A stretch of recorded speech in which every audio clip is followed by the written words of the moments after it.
Merci de votre fidélité. 20h sur la télévision Futur Média. Bonsoir à toutes et à tous. Bienvenue à cette principale édition.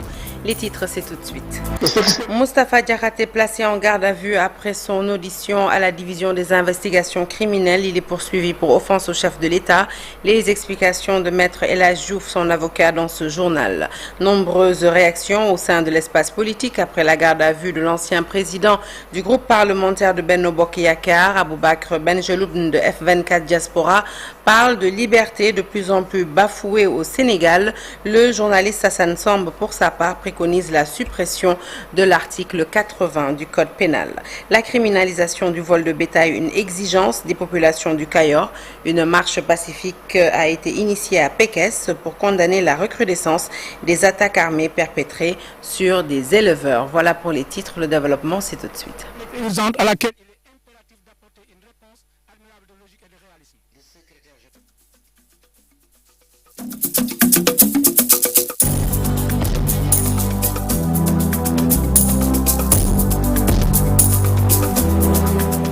Bonsoir à toutes et à tous. Je vous l'annonçais donc tout de suite en titre. Moustapha Diakhaté a été placé en garde à vue après son audition à la division des investigations criminelles. L'ancien président du groupe parlementaire de Benno Bokk Yakaar est poursuivi pour offense au chef de l'État et à une personne exerçant tout ou partie des prérogatives du chef de l'État. Moustapha Diakhaté sera déféré demain, mercredi. Suivons tout de suite la réaction de son avocat, Maître El Hadj Diouf. Au Centre international Abdou Diouf, de conférence Abdou Diouf, c'est que on a montré les trois personnalités de l'État marchant épaule contre épaule ensemble et en train de discuter et de rire. C'est ce que M. Diakhaté a critiqué en disant que le président ne doit pas être au même niveau que le Premier ministre et le président de l'Assemblée nationale. Que c'est une violation du protocole de la République qui voudrait que le président soit devant et que le président de l'Assemblée nationale suive et ensuite, et enfin, le Premier ministre. Donc on a violé les règles de protocole solennel de la République.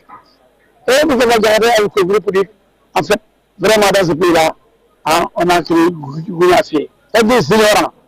Maintenant, il y a plusieurs synonymes de Gounafié, mais c'est parce que ces gens ignorent les règles protocolaires, alors qu'il y a eu ce comportement déplorable et que M. Diakhaté a dénoncé.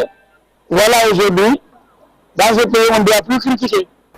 La garde à vue de Moustapha Diakhaté fait réagir au sein de l'espace politique. L'analyste et journaliste Assane Samb pense que l'article 80 est un article liberticide qui doit être supprimé du code pénal. Aboubakr Benjeloun de F24 Diaspora estime pour sa part que les libertés individuelles et collectives sont de plus en plus bafouées au Sénégal et tous les deux s'expriment dans ce reportage signé par Faraning.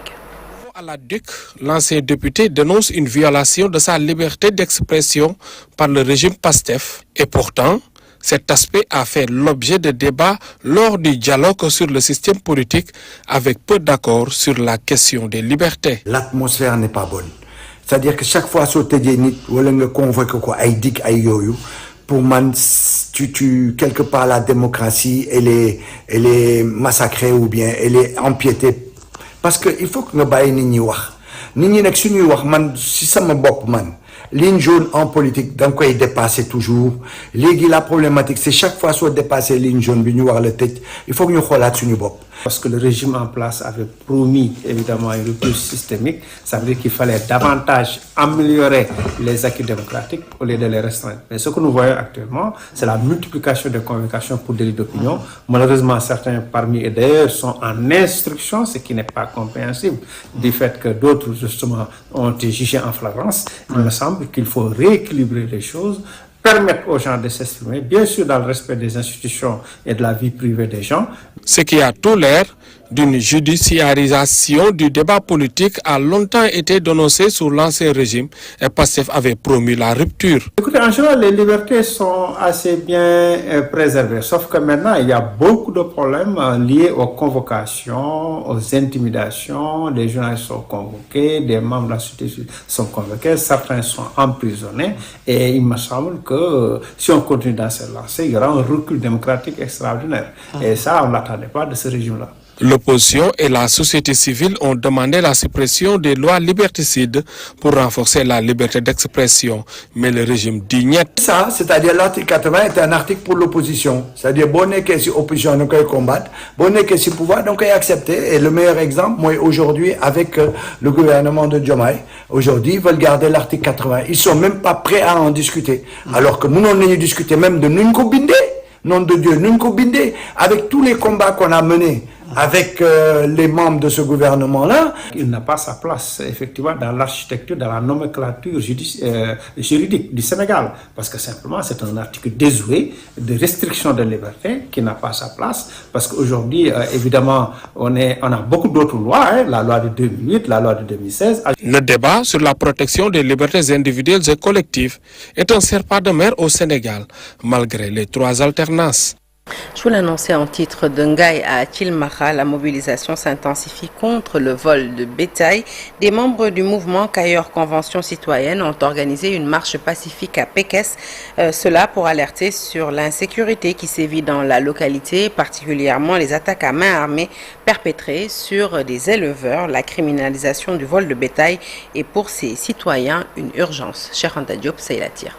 Ce phénomène qui prend de l'ampleur inquiète de plus en plus les populations du Cayor. Malgré toutes les difficultés du Cayor, vient s'ajouter le phénomène du vol de bétail, qui est devenu vraiment une problématique vaste, complexe et urgente à laquelle il est impératif d'apporter une réponse admirable de logique et de réalisme. Le secrétaire général du mouvement Convention citoyenne dresse un tableau alarmant de la situation. Les conséquences sont énormes. Les pertes financières qui affectent la capacité à contribuer à l'économie locale, la famine, la pauvreté, l'insécurité, la violence et la vengeance. En faisant référence au rapport de la commission d'enquête du mouvement Cayor Convention citoyenne portant sur le vol de bétail, le rapport est alarmant. Ces populations du Cayor, très en colère, exigent des autorités la criminalisation du vol de bétail et l'application de la loi dans toute sa rigueur. Et une fois par exemple que vous attrapez un voleur, toutes les expériences finissent mal. Nous sommes dans un état où on doit appliquer la loi. Les jeunes du mouvement Cayor Convention citoyenne en ont profité pour déplorer le manque d'infrastructures routières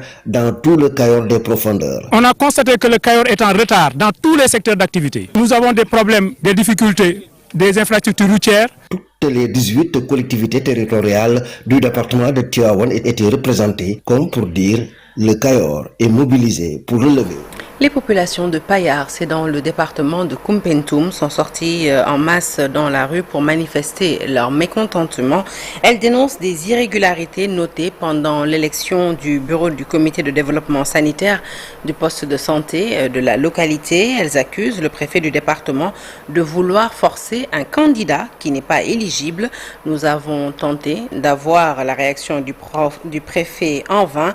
Je vous propose tout de suite d'écouter Hassan Diom, porte-parole de ces populations. Février, un CDS a été installé par l'autorité compétente qui est par ailleurs le sous-préfet de Koutiaba est venu pour installer un comité de développement sanitaire. Il a respecté les règles, il a respecté les textes, il a installé un CDS et il est parti. Ce qui s'est passé, c'est quoi? Parce que nous allons parler que de faits, des faits qui sont vérifiables à travers des documents que je tiens ici. Quand le sous-préfet a installé un CDS, on s'est retrouvé que il y a un candidat qui a été imposé, soutenu par le maire apériste. Et ce candidat-là n'est pas, éligible. Parce que l'article 29 du décret 2018-35, il est clairement écrit là-bas que les membres du secrétariat exécutif doivent savoir lire et écrire. Alors que le candidat imposé, soutenu par le maire, ne sait ni lire ni écrire. Donc, il ne respecte pas les critères. Le sous-préfet a fait son travail. Madame la préfète du département de Koumpentoum a missionné son adjoint le 5 mars. Retenez bien, une semaine après, sans nous notifier, sans nous donner aucune information. Ils sont venus ici à Payar avec la gendarmerie, imposer le CDS voulu par le maire de Payar, sans explication, sans justification. Maintenant, nous, ce que nous ne pouvons pas comprendre, c'est qu'une autorité censée faire respecter la loi, celui qui doit faire respecter la loi se permet de violer la loi. Et actuellement, nous ne pouvons pas comprendre l'attitude de Madame la préfète du département de Koumpentoum, qui est une autorité administrative qui doit être là pour toute la population. Et jusque-là, il ne nous a jamais adressé un seul mot. Il ne nous a jamais donné une seule notification pour nous expliquer pourquoi. Pourquoi il veut coûte que coûte imposer un CDS voulu par le maire de Payar. Ce que nous ne pouvons pas comprendre, ce que nous ne pouvons pas accepter. Nous allons continuer le combat, nous allons continuer à dénoncer l'attitude de Madame la préfète que nous ne pouvons pas comprendre et nous attendons des explications de sa part. Le 25... À Ziguinchor, les victimes des mines antipersonnelles accompagnées par l'État et quelques partenaires. Il s'agit d'une formation aux techniques modernes d'appareillage orthopédique avec l'octroi d'un véhicule pour une meilleure prise en charge des victimes.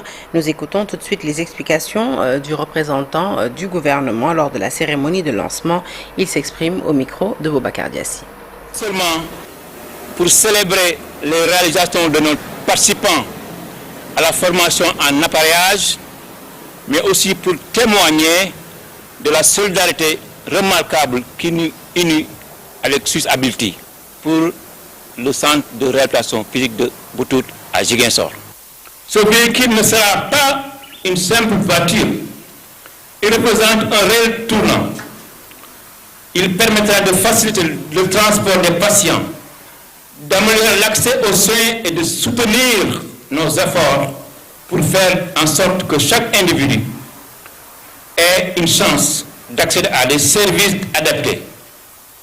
Grâce à ce véhicule, nous pourrons élargir notre horizon d'action et de renforcer notre mission au sein de la communauté.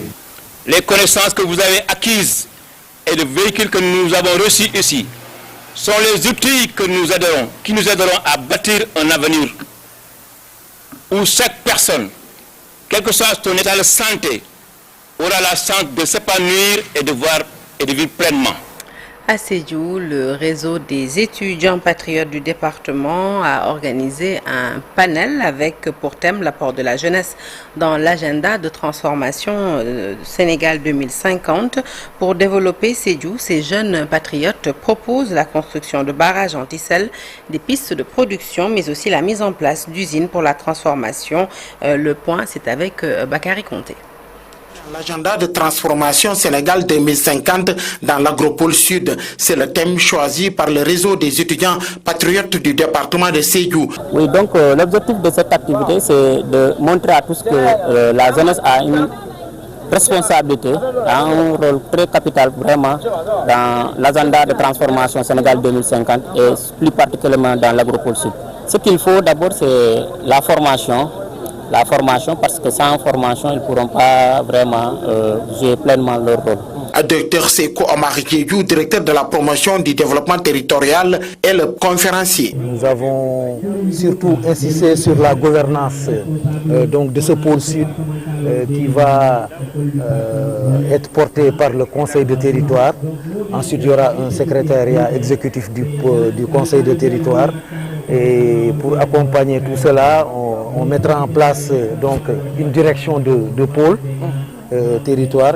Et là, on est en train de réfléchir au sein du ministère comment mettre en place une agence d'exécution ou une société qui va accompagner tout le processus de développement des pôles territoires. Ansou Sambou, président du Conseil d'orientation nationale de biosécurité, parrain de la manifestation, donne quelques pistes de solutions. Pour que Sédhiou soit un terreau fertile à la mise en place de cet agropole-là, il faut un dessalement donc des terres, des sols agricoles, mais surtout le désensablement de certains vallées rizicoles aussi. La connexion entre les zones de production et les zones de transformation, puisque Sédhiou doit être non seulement un pôle de production agricole, mais surtout un pôle industriel. Cette connexion-là doit être assurée par des routes praticables, mais des routes qui peuvent effectivement permettre de véhiculer les marchandises, mais surtout les produits qui viennent donc des zones de production. Le réseau des étudiants patriotes du département de Sédhiou promet d'élargir ses activités dans toutes les communes du département pour mieux sensibiliser les populations sur le projet. Quel est l'apport des jeunes dans l'agenda de transformation sénégalaise? Drame à Manchester, en Angleterre, un jeune Sénégalais de 14 ans qui a perdu la vie, Ibrahima Seck, fils de la compatriote Assaba, a été poignardé à mort, c'était hier, par un groupe de 4 personnes. 3 des 4 présumés meurtriers ont été arrêtés, dont une femme de 37 ans, un jeune garçon de 16 ans et un jeune garçon de 14 ans. Le 4e suspect est toujours recherché. Parlons de la bande de Gaza. La situation frôle la catastrophe humanitaire. Ils sont plus d'1,5 million Palestiniens qui n'ont plus accès à la nourriture, à l'eau potable et encore moins aux soins de santé primaires. Chérif Mbalo, secrétaire général de la campagne de défense d'Al-Quds, s'en indigne au micro de Lissa Prera. Gaza est devenu une catastrophe humanitaire. En plus des bombardements de Tsahal, ils sont plus d'1 million de Palestiniens à être privés de nourriture et de soins de santé. Vous le savez, il y a à peu près plus de 2,2 millions personnes dans cette bande de Gaza si étroite, soit l'immense majorité de la population, ils sont menacés de faim. Les agences humanitaires s'inquiètent notamment du sort de près de 1,5 million de personnes massées seulement à Rafah, situé contre la frontière malheureusement fermée avec l'Égypte. Donc il s'agit également, comme vous le savez, d'améliorer, non seulement de leur donner à manger, mais également d'améliorer les services de santé, notamment les services de santé primaire, la couverture vaccinale de routine, de la fourniture de médicaments pour les maladies non transmissibles. Pas de secours de première nécessité pour cette population bloquée sur cette bande de terre qui plus est reçoit chaque jour des attaques de l'armée israélienne, ce qui occasionne des morts, mais aussi des déplacements massifs de population. Malgré tout cela, sur le terrain, d'intenses bombardements israéliens, aériens, terrestres et maritimes continuent d'être signalés dans la majeure partie de la bande de Gaza, entraînant, comme vous le savez, de nouvelles victimes civiles, des déplacements de population et la destruction d'infrastructures civiles. Donc, si on peut dire ainsi, donc la situation à Gaza reste extrêmement préoccupante, avec un conflit qui perdure et des conséquences, comme vous le savez, humanitaires désastreuses. Ce qui frappe particulièrement, c'est la réaction mitigée des pays arabes, mais également musulmans face à cette crise. Aujourd'hui, ce qu'on déplore le plus, c'est la posture des pays arabes en général et des pays musulmans en particulier. Ils sont accusés d'abandonner la Palestine à son sort. Fin de ce journal, merci de l'avoir suivi. L'actualité se poursuit sur toutes nos plateformes digitales. Tout de suite, restez avec nous dans la seconde partie de Soir d'Info. Nous parlons santé. Vous le savez, les nouvelles technologies, notamment l'intelligence artificielle, peuvent permettre aujourd'hui de parvenir à une meilleure prise en charge sanitaire des patients sénégalais, mais également africains. Comment? Restez avec nous pour le découvrir dans la deuxième partie de Soir d'Info. À tout de suite.